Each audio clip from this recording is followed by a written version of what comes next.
There is something almost no one admits out loud, but many people feel in silence.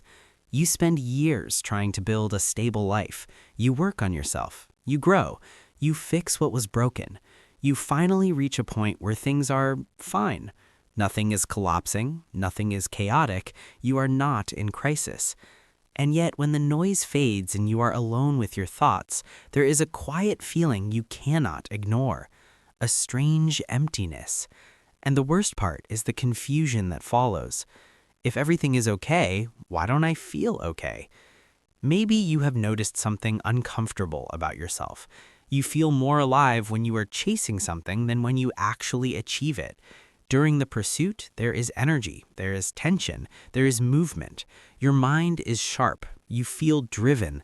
But once you finally reach the goal, once the relationship stabilizes, once the career improves, once the problem is solved, the intensity drops. Not into sadness, into neutrality. And that neutrality feels wrong. It feels like something is missing. But what if nothing is missing? What if your brain is simply doing what it was designed to do? Your brain does not prioritize long-term happiness.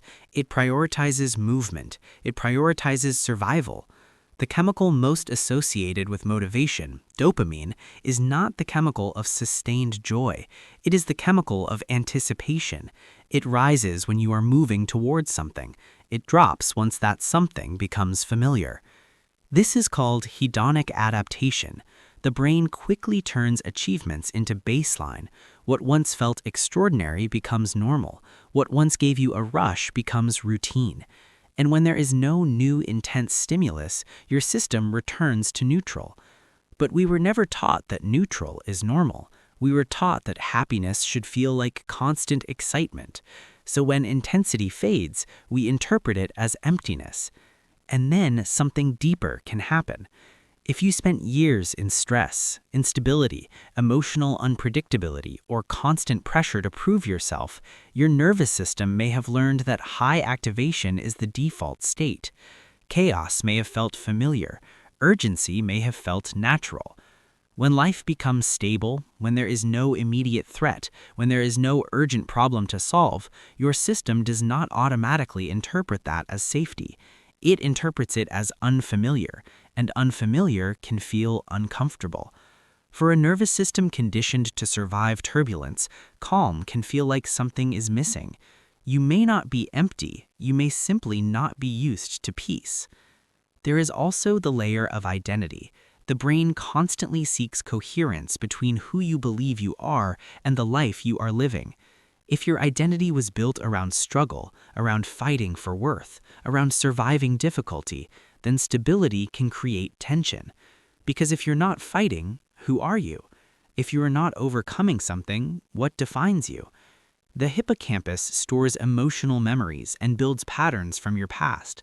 Those patterns shape your internal narrative. And when your external reality improves, but your internal narrative still expects instability, there is a mismatch. That mismatch can feel like emptiness.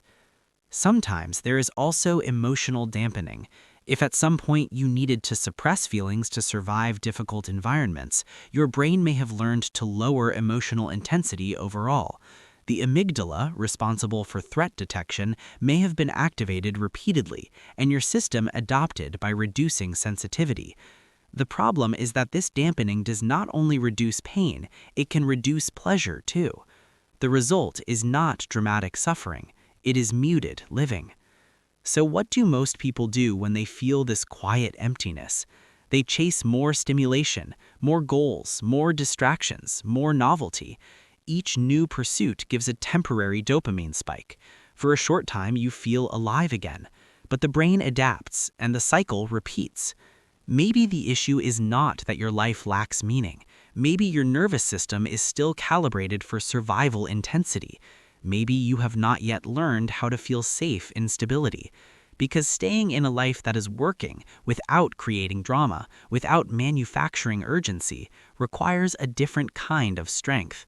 It requires tolerating calm, and that can feel deeply uncomfortable if you built your identity in chaos. Here is a difficult question. If you only feel alive when you are solving a problem, will you unconsciously create new problems just to feel alive again? Not because you want suffering, but because your brain associates intensity with meaning. Perhaps the emptiness is not absence.